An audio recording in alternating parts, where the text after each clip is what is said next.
Donc bonjour à tous, ici c'est Jean-Jean alias Jean-Jean la Bricole et sur cette chaîne on parle crypto-monnaie et ma spécialité c'est le minage de crypto-monnaie.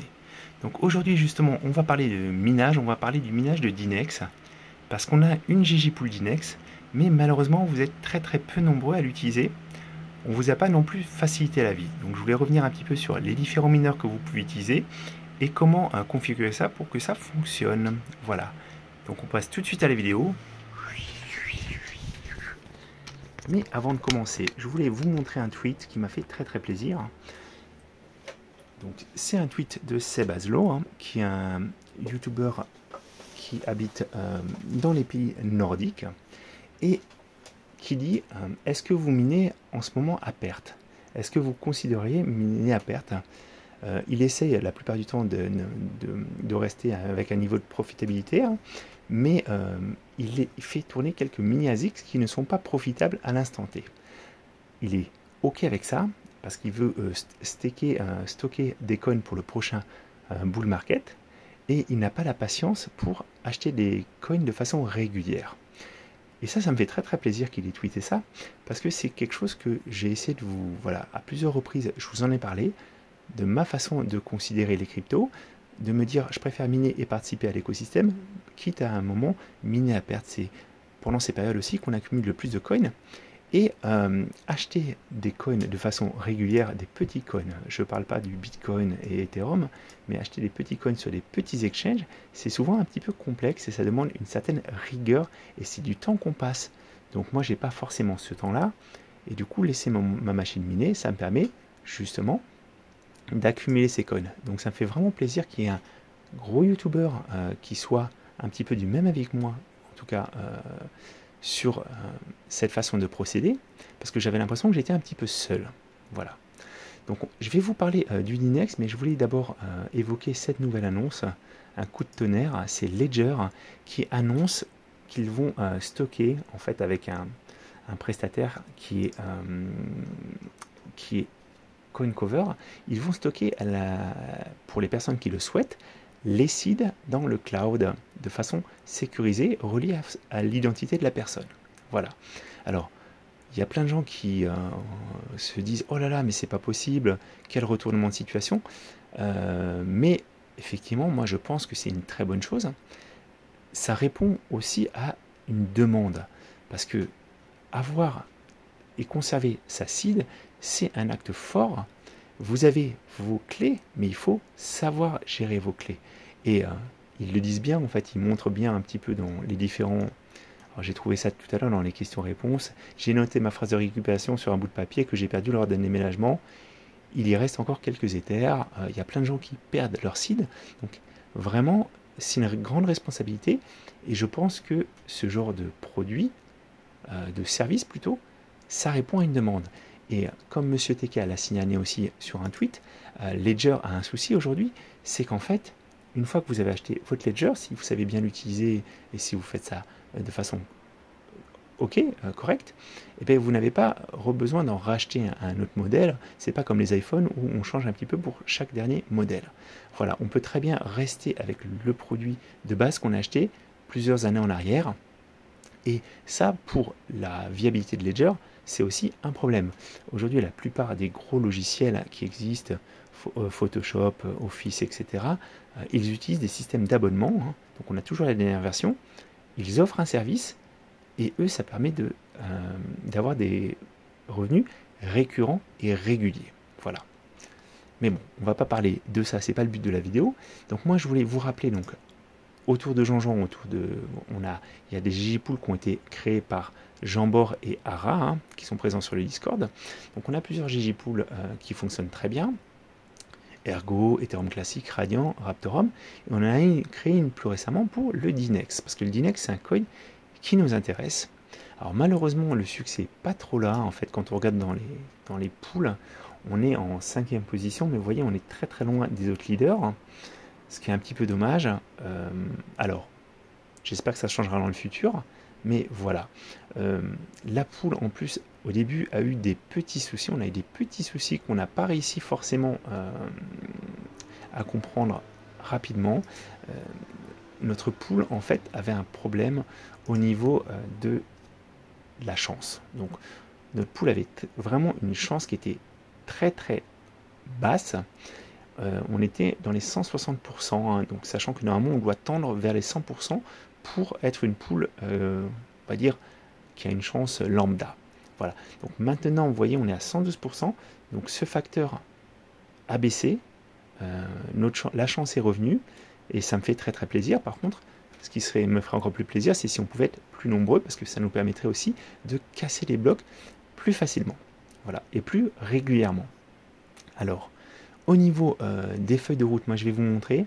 Donc il y a deux mineurs qui fonctionnent bien pour le Dynex. Donc on a SRB Miner et 10 Miner, sachant que 10 Miner est uniquement en ce moment, si je dis pas de bêtises, non, il est pour toutes les... Attendez, je sais plus. Ah, j'ai un petit doute. Tchac, tchac, tchac. À la base, il était que pour Nvidia, il me semble. Bon. Alors en tout cas, 10 Miner, c'est le mineur qui est le plus performant. Mais si je dis pas de bêtises, il ne prend en charge que les Nvidia. Donc si vous avez de l'AMD, il faudra utiliser SRB Miner. Donc au niveau de la config, je vais vous montrer mes configs. Hop là. Je vais vous les mettre en grand.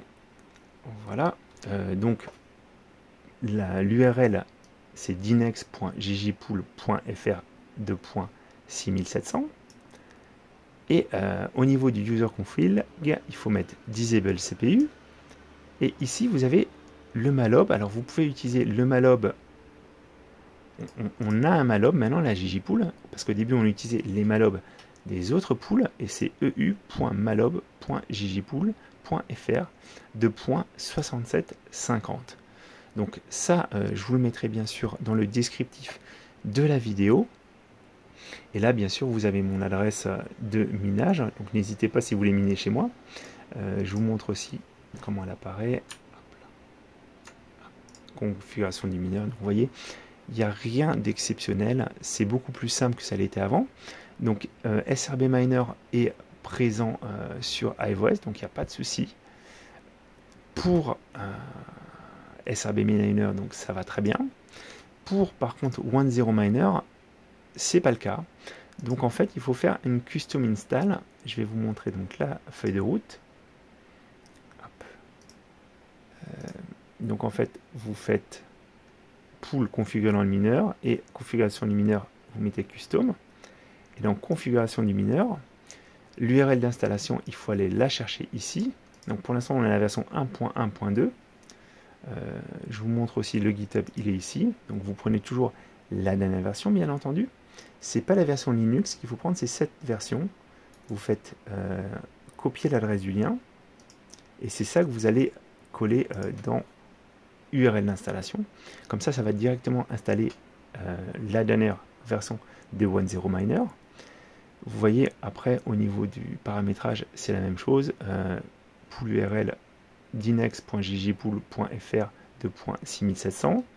Et au niveau des arguments de configuration supplémentaires, mallob endpoint eu.mallob.ggpool.fr 2.6750.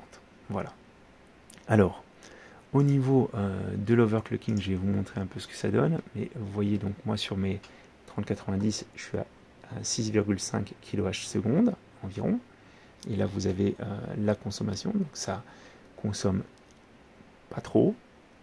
Et au niveau de mon rig cabane, vous voyez avec SRB Miner, là vous avez l'ensemble de ma configuration, sachant que j'ai les 6007, des 5007 et des anciennes cartes. Et ce qui est assez rigolo à voir, c'est que mes 5006 font moins que mes 570 parce qu'elles ont tout simplement moins de VRAM et qu'ils utilisent beaucoup la VRAM. Voilà. Alors, je voulais aussi vous parler des problèmes de stabilité. Parce que moi j'ai eu des problèmes de stabilité sur mon rig cabane, malgré le fait que j'ai mis le watchdog, Vigilance Hash Rate, hein, voilà. Donc pour ceux qui ne connaissent pas cette fonction, c'est une fonction qui est très très intéressante. Ça permet de rebooter la machine si le hash rate descend en dessous d'un certain seuil. Donc si vous avez une carte qui a planté, ou si par exemple vous avez un dysfonctionnement en fait, le hash rate qui baisse sur une ou plusieurs cartes, ça arrive de temps en temps, à ce moment-là, en fait, ça permet de rebooter le mineur. Alors là, vous voyez, je ne l'ai pas activé correctement. Là, il faut que je mette en kWh. Alors, attendez, où est-ce qu'ils sont mes kWh secondes, et là, il faut que je mette 12 kWh secondes.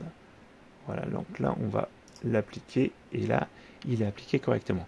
Donc, si je repasse en dessous des 12 kWh secondes, à ce moment-là, j'aurai un reboot. Par contre, j'ai eu des soucis, j'ai eu sur ce rig, le rig qui passait offline, et à ce moment-là, je ne pouvais rien faire. Donc ça arrive. Souvent, quand ça arrive, c'est que vous avez peut-être un overclocking qui est un petit peu faible ou un petit peu trop fort sur une ou plusieurs cartes. Voilà. Et la machine n'arrive pas, elle plante. Alors c'est quelque chose qui est arrivé au bout de 24 heures. Mais là, maintenant, ça a l'air d'être résolu. Alors, j'ai mis la dernière version de SRB Miner. Il se peut aussi que la petite anomalie ou le petit paramètre qui était un petit peu trop proche de la limite soit corrigé avec la nouvelle version qui va peut-être un peu moins tirer sur tel ou tel paramètre. Voilà. J'ai pas d'explication sur pourquoi maintenant ça fonctionne parfaitement, mais je n'ai plus de problème de stabilité. Donc je voulais vous en parler. Je voulais aussi vous parler, parce que j'ai un des abonnés qui m'en a parlé. Lui, en fait, il avait un problème, il avait une carte qui ne minait pas. Et en fait, il s'est rendu compte, après avoir tout démonté, tout nettoyé, tout réinstallé, qu'en fait, il avait mis des arguments de configuration supplémentaires pour dire de ne pas utiliser une carte. Donc forcément, comme il disait au mineur de ne pas utiliser la carte, le mineur faisait ce qu'on lui disait, et lui ne comprenait pas pourquoi la carte ne minait pas. Donc faites bien attention, il y a toujours plein de possibilités, mais faut bien regarder les lignes de commande. Il suffit parfois de pas grand chose pour que ça fonctionne ou que ça plante. Voilà. Donc, je pense que j'ai un peu fait le tour de la question. N'hésitez pas dans les commentaires si vous avez des questions. Encore une fois, au niveau de la pool, de la Gigi Pool, pool d'Inex, on n'a pas fait de gros efforts. Donc, vous voyez, même quand vous allez en Settings ou Getting Started, vous n'avez pas les informations. Vous avez juste l'adresse de la pool et le port, mais vous n'avez pas le mallob, tout simplement parce que ça c'est pas ce qu'on voudrait avoir. On voudrait avoir une interface comme sur les autres Gigi Pool, mais ça demande du temps et de l'investissement, et Ara n'avait pas forcément le temps de s'y pencher. Voilà. Donc donnez-lui la force, venez miner sur la Gigi Pool. Logiquement, de toute façon, que vous miniez sur une grosse pool, une petite pool, au final ça s'équilibre si vous êtes fidèle. Voilà. Je vous dis à très bientôt les amis, c'était Jean-Jean.